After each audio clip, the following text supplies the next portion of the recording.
Aldrich Ames, CIA traitor who sold America.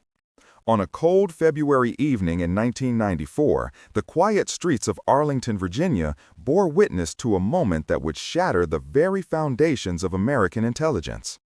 Aldrich Ames, a man whose unassuming exterior masked a decade-long betrayal, was led away in handcuffs.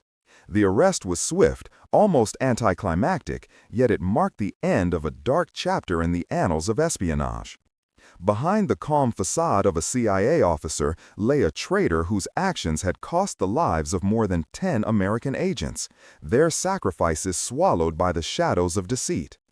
The scale of Ames's treachery was staggering. For nearly 10 years, he had sold America's most guarded secrets to the Soviet Union and later Russia, betraying colleagues, friends, and the very ideals he was sworn to protect.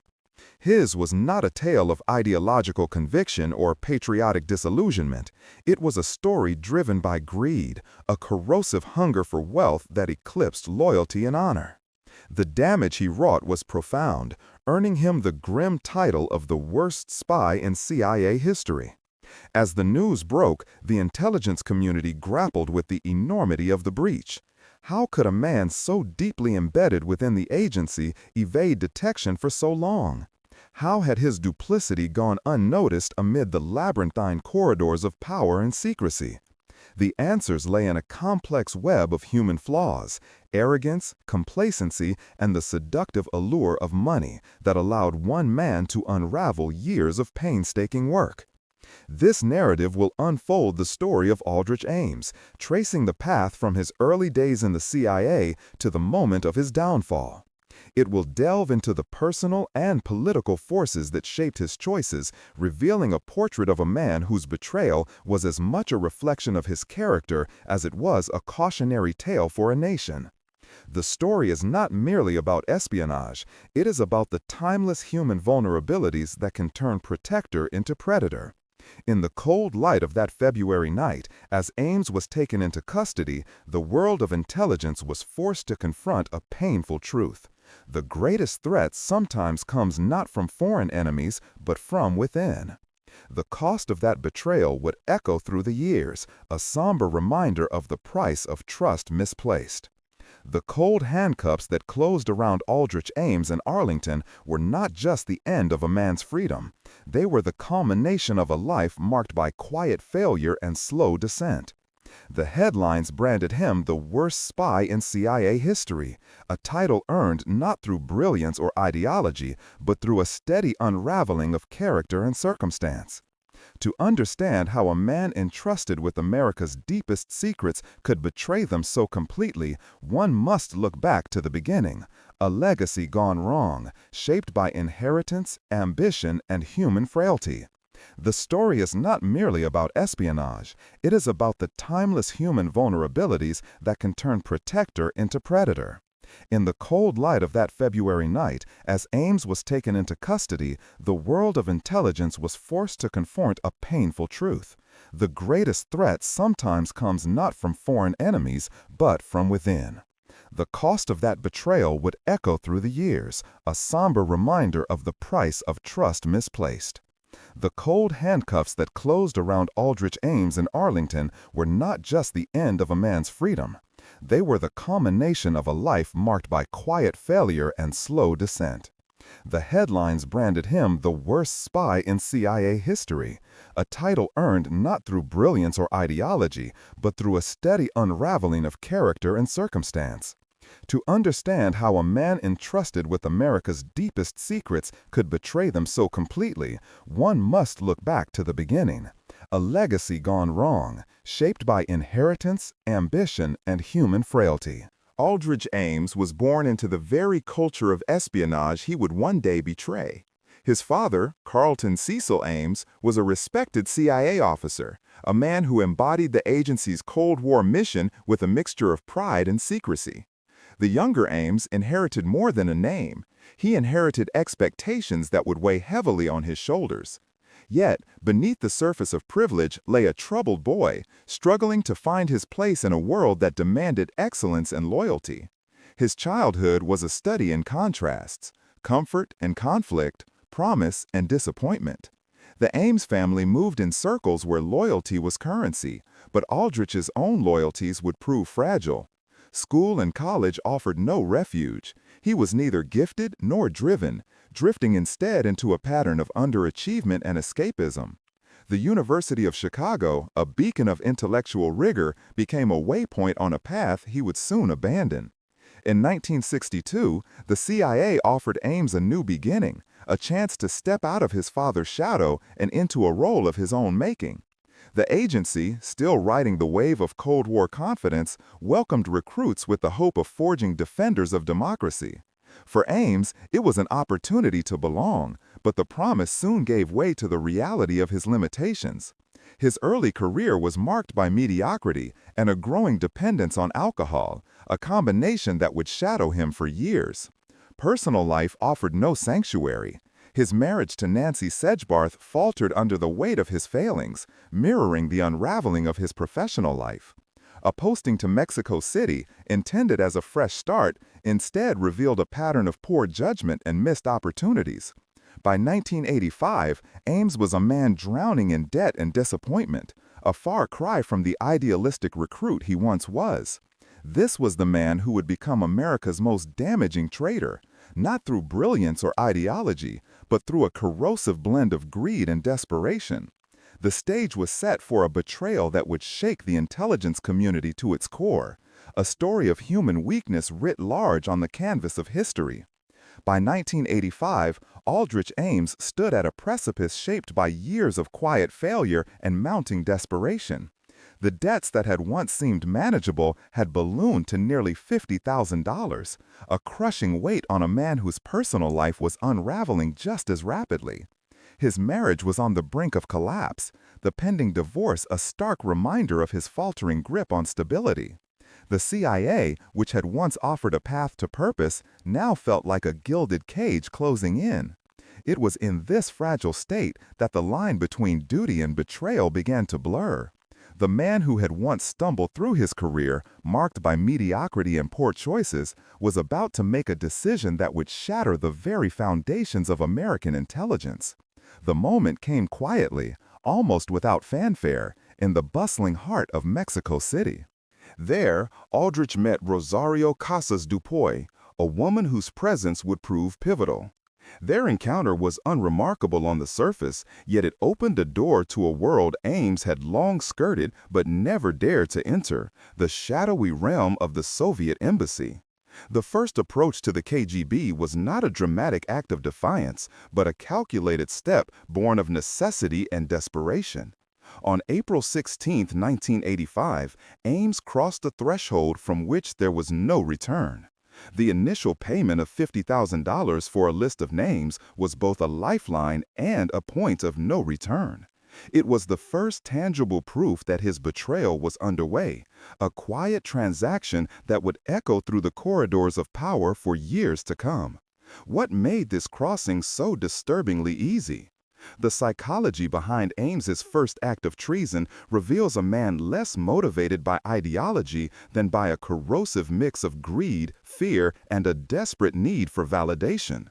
The betrayal was not a sudden plunge, but a gradual surrender, a moment when the weight of his debts and personal failures eclipsed any lingering sense of loyalty. To the KGB, Ames was the ideal asset, an insider with unparalleled access, a man whose vulnerabilities made him pliable and whose position within the CIA granted him the keys to America's most guarded secrets. His betrayal was a stark reminder that the greatest threats often come not from enemies abroad, but from the frailties within. As the first payment changed hands and secrets began to flow, the intelligence community remained oblivious to the storm gathering in their midst. The damage was silent but profound, a slow unraveling that would cost lives and erode trust. In that quiet moment, Aldrich Ames stepped irrevocably into the shadows, leaving behind the man he had been and embracing a path from which there was no return.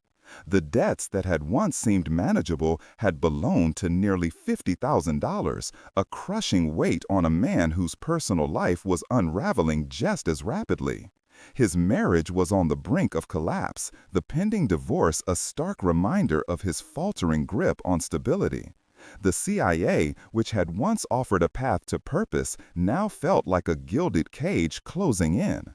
It was in this fragile state that the line between duty and betrayal began to blur. The man who had once stumbled through his career, marked by mediocrity and poor choices, was about to make a decision that would shatter the very foundations of American intelligence. The moment came quietly, almost without fanfare, in the bustling heart of Mexico City. There, Aldrich met Rosario Casas Dupuy, a woman whose presence would prove pivotal. Their encounter was unremarkable on the surface, yet it opened a door to a world Ames had long skirted but never dared to enter, the shadowy realm of the Soviet embassy. The first approach to the KGB was not a dramatic act of defiance, but a calculated step born of necessity and desperation. On April 16, 1985, Ames crossed a threshold from which there was no return. The initial payment of $50,000 for a list of names was both a lifeline and a point of no return. It was the first tangible proof that his betrayal was underway, a quiet transaction that would echo through the corridors of power for years to come. What made this crossing so disturbingly easy? The psychology behind Ames's first act of treason reveals a man less motivated by ideology than by a corrosive mix of greed, fear, and a desperate need for validation. The betrayal was not a sudden plunge, but a gradual surrender, a moment when the weight of his debts and personal failures eclipsed any lingering sense of loyalty. To the KGB, Ames was the ideal asset, an insider with unparalleled access, a man whose vulnerabilities made him pliable and whose position within the CIA granted him the keys to America's most guarded secrets. His betrayal was a stark reminder that the greatest threats often come not from enemies abroad, but from the frailties within. As the first payment changed hands and secrets began to flow, the intelligence community remained oblivious to the storm gathering in their midst. The damage was silent but profound, a slow unraveling that would cost lives and erode trust. In that quiet moment, Aldrich Ames stepped irrevocably into the shadows, leaving behind the man he had been and embracing a path from which there was no return. Mexico City in the spring of 1985 was a city of contrasts, sun-drenched plazas and shadowed alleyways, vibrant markets and whispered secrets. It was here, amid the hum of daily life and the ever-present tension of Cold War espionage, that Aldrich Ames's fate took its irrevocable turn.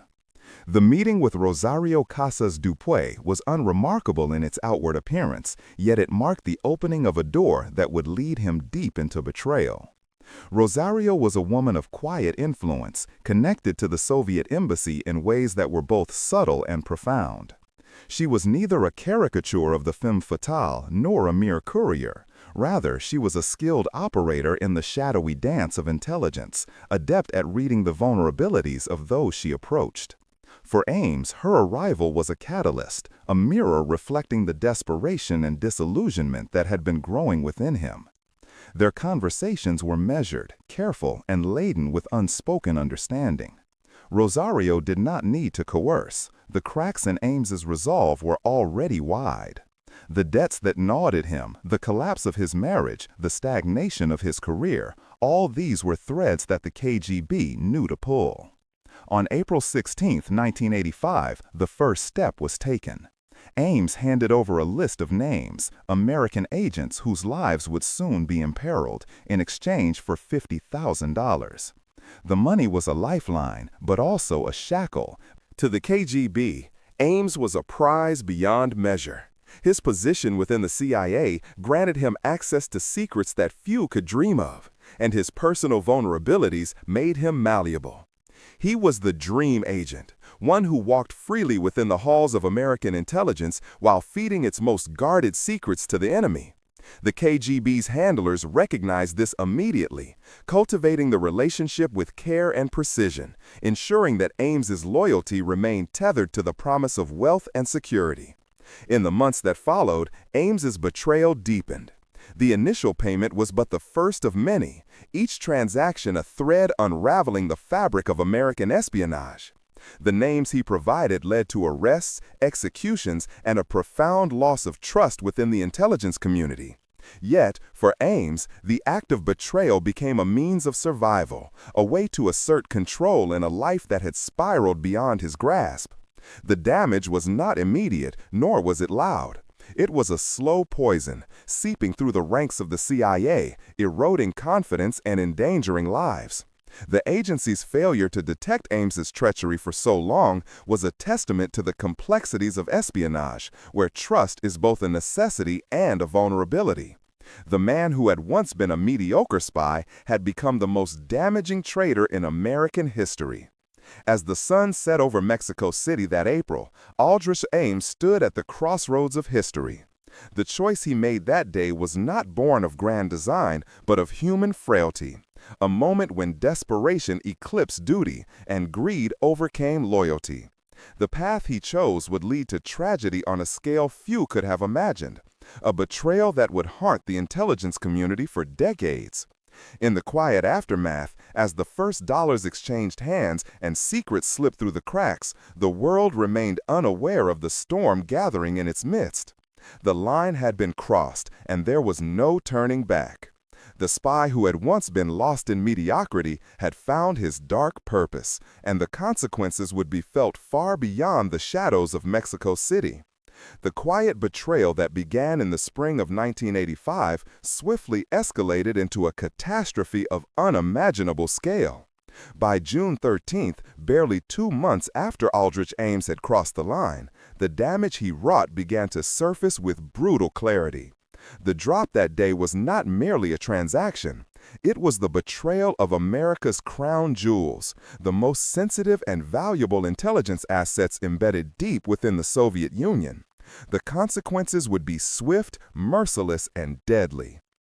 Ames's disclosures compromised over 20 CIA and FBI sources, men and women who had risked everything to serve their country from within the iron grip of Moscow. These were not faceless names on a list. They were human beings, spies who lived in constant peril, whose lives depended on secrecy and trust. The information Ames provided was a death sentence, a roadmap for the KGB to dismantle the American intelligence network with ruthless efficiency. Among the most devastating losses was General Dmitry Polyakov, known to the CIA as Top Hat. A man of extraordinary courage and conviction, Polyakov had been one of the agency's most valuable assets for years, feeding critical information from the heart of the Soviet military. His betrayal and subsequent execution sent shockwaves through the intelligence community. The loss was not just strategic but deeply personal, a reminder of the human cost of Ames's treachery. Not all were lost. Colonel Oleg Gordievsky, a British double agent whose intelligence had been vital to Western understanding of the Soviet Union, narrowly escaped the KGB's grasp.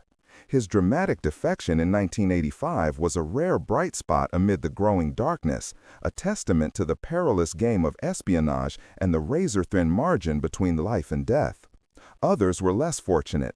Valery Martinov and Sergei Motorin, both Soviet officers who had provided invaluable intelligence to the West, were arrested and executed. Their fates underscored the lethal consequences of Ames's betrayal, a grim tally that would only grow as the KGB exploited the information he supplied. Perhaps the most tragic was the case of Adolf Tolkachev, an engineer whose technical intelligence had been a boon to the CIA. Arrested in 1985, Tolkachev was subjected to brutal interrogation before his execution. His loss was a devastating blow to American intelligence capabilities and a stark illustration of the human toll exacted by Ames's actions. By 1986, the CIA's network in Moscow was in ruins. The carefully cultivated web of agents and informants had been shredded, leaving the agency blind and vulnerable in the heart of its greatest adversary. The betrayal was not just a failure of security, but a profound breach of trust that reverberated through the corridors of power in Langley and beyond. Meanwhile, Aldrich Ames lived a life that stood in stark contrast to the devastation he had wrought. The payments he received from the KGB eventually totaled an estimated $2.7 million, a fortune that transformed his lifestyle. Gone were the days of debt and desperation. In their place was a world of luxury and excess. Expensive cars, lavish vacations, and a lifestyle far removed from the quiet desperation of his earlier years became his new reality. This stark disparity between Ames's newfound wealth and the fate of the agents he betrayed was a bitter irony. While men and women died in the shadows of Moscow, Ames enjoyed the spoils of his treason in the sunlight. The moral chasm between his actions and their consequences was vast, a testament to the corrosive power of greed and betrayal. The bloodbath that began in June 1985 was only the opening act of a tragedy that would unfold over years.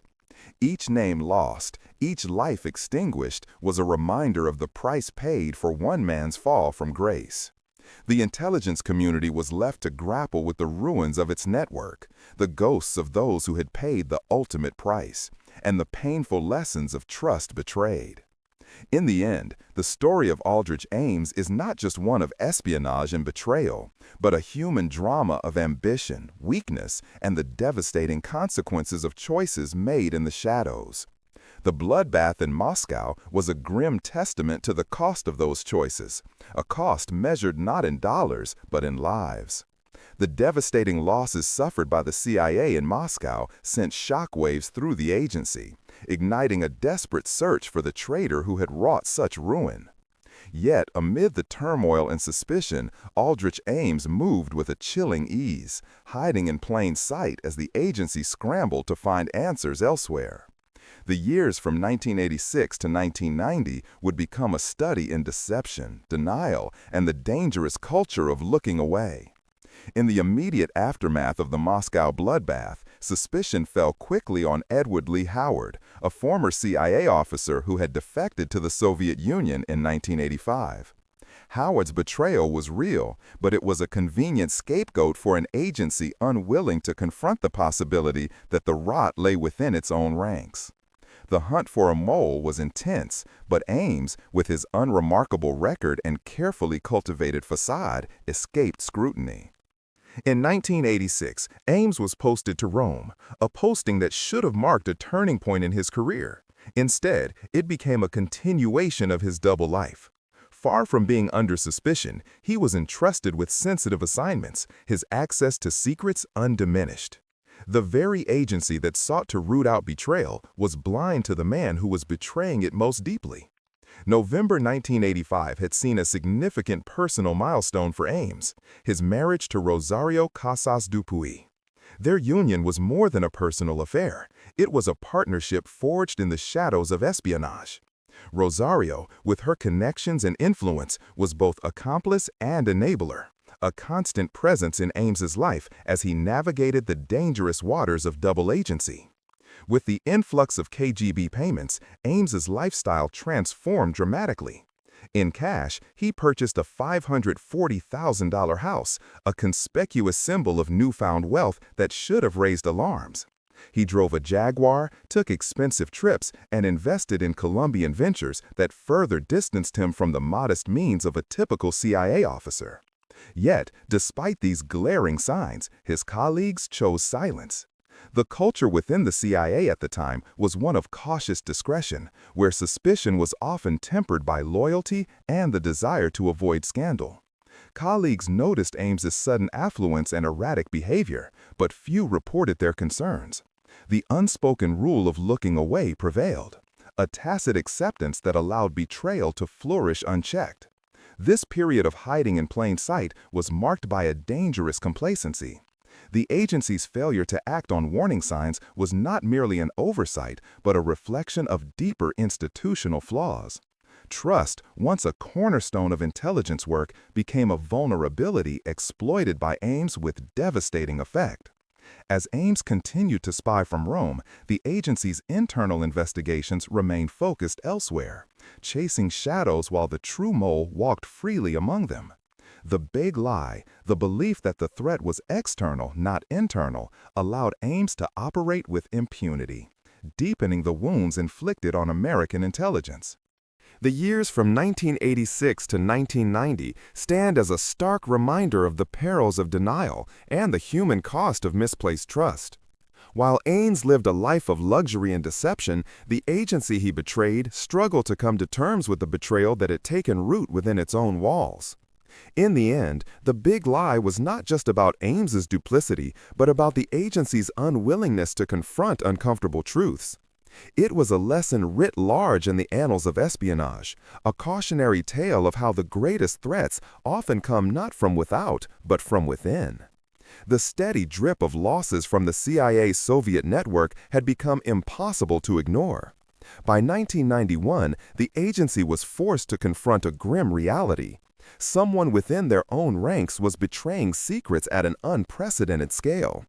The mounting deaths and arrests of agents were no longer isolated tragedies, but symptoms of a deeper, more insidious problem.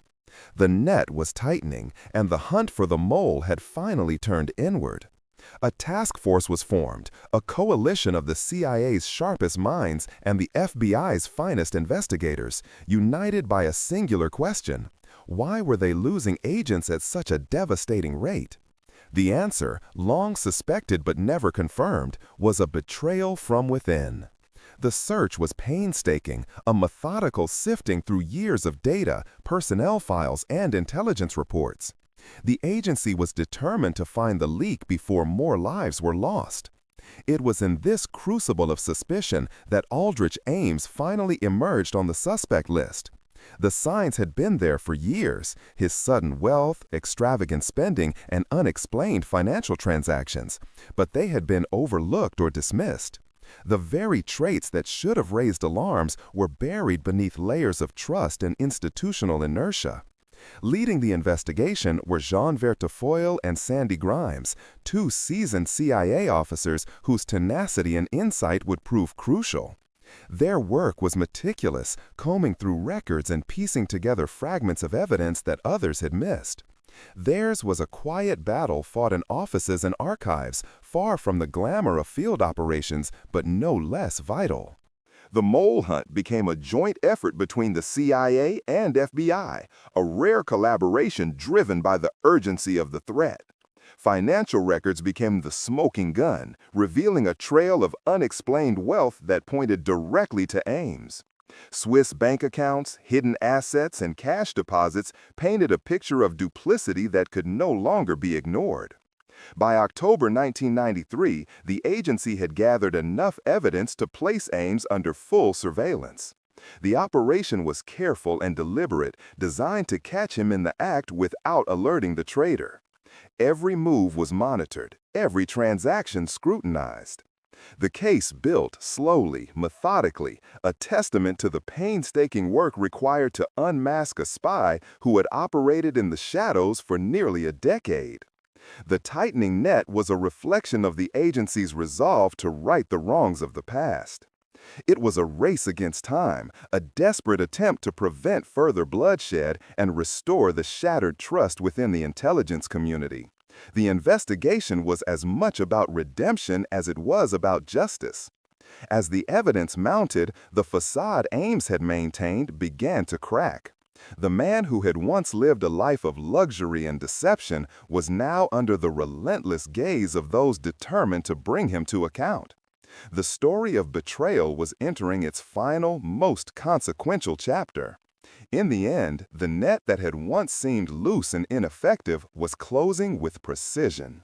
The slow, methodical unraveling of Ames's duplicity was a testament to the power of persistence and the enduring commitment to protect a nation's secrets, even when the enemy was within. The moment the decision was made to place Aldrich Ames under surveillance in October 1993, the intelligence community entered a tense period of watching and waiting. Every step he took, every whispered conversation, every clandestine exchange was scrutinized with painstaking care. The stakes were immense. One misstep could alert Ames and send him fleeing into the shadows, erasing years of painstaking investigation. The story of betrayal was entering its final, most consequential chapter. In the end, the net that had once seemed loose and ineffective was closing with precision. The slow, methodical unraveling of Ames's duplicity was a testament to the power of persistence and the enduring commitment to protect a nation's secrets, even when the enemy was within. The moment the decision was made to place Aldrich Ames under surveillance in October 1993, the intelligence community entered a tense period of watching and waiting. Every step he took, every whispered conversation, every clandestine exchange was scrutinized with painstaking care.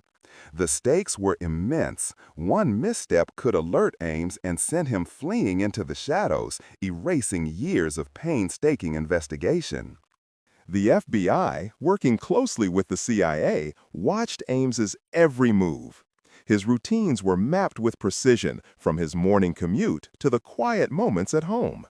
Dead drops, secret locations where Ames exchanged information with his Soviet handlers, were identified and monitored. Signal sites, the subtle cues used to communicate without direct contact, were observed with unblinking eyes.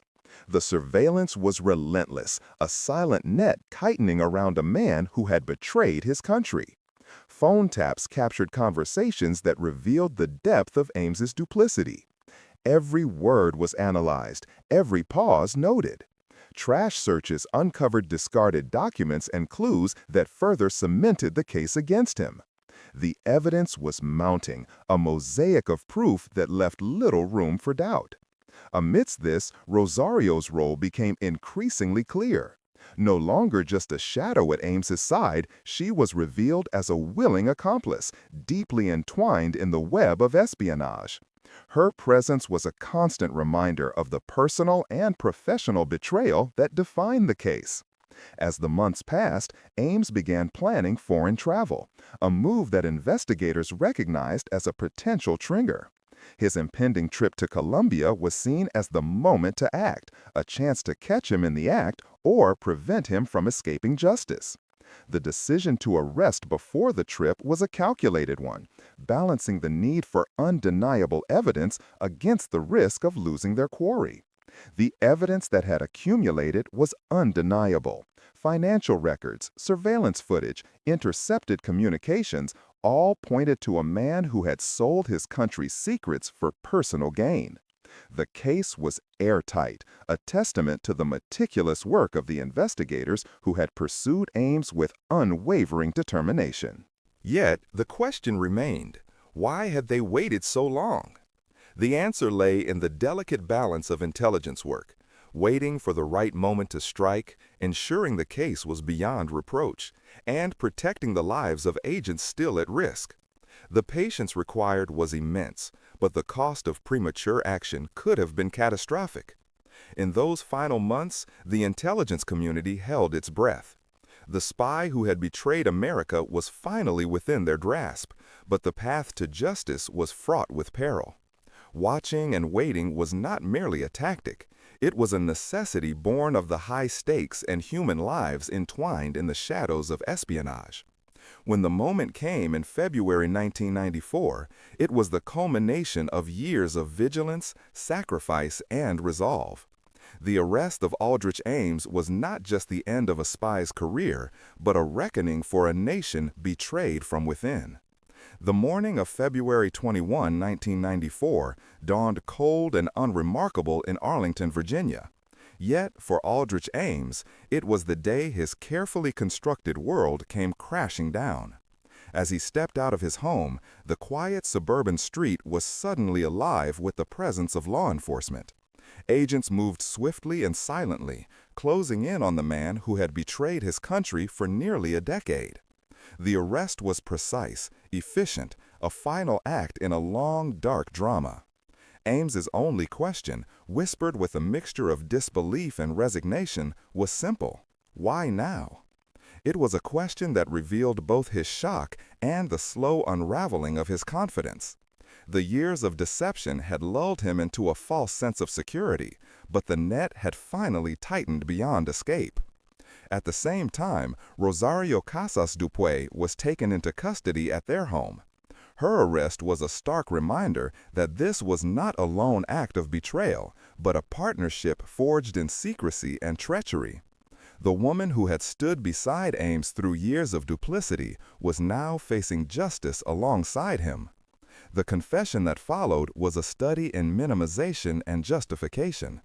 Ames sought to explain his actions not as ideological defiance, but as a series of choices driven by greed, frustration, and a sense of personal failure. His words were a window into a troubled mind, one that struggled to reconcile the enormity of his betrayal with the man he believed himself to be. In the courtroom, the plea deal was clear: life imprisonment without the possibility of parole, sparing him the death penalty but condemning him to a lifetime behind bars. Rosario received a sentence of 5 years for conspiracy, a punishment that reflected her complicity but also the complexities of her role. The damage wrought by Ames's betrayal was devastating. More than 10 American agents were executed as a direct result of the information he provided. Entire operations were destroyed, networks dismantled, and years of painstaking intelligence work undone. The cost to rebuild was incalculable, a wound that would take decades to heal. The intelligence community was left to grapple with the aftermath, a reckoning not only with the man who had betrayed them, but with the vulnerabilities that had allowed such betrayal to flourish. The lessons were harsh and unyielding, a reminder that trust, once broken, is difficult to restore. Aldrich Ames's arrest marked the end of one of the darkest chapters in American espionage.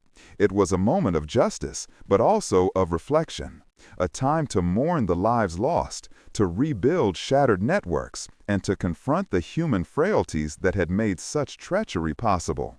In the cold light of that February day, the spy who had sold America's secrets was finally brought to account.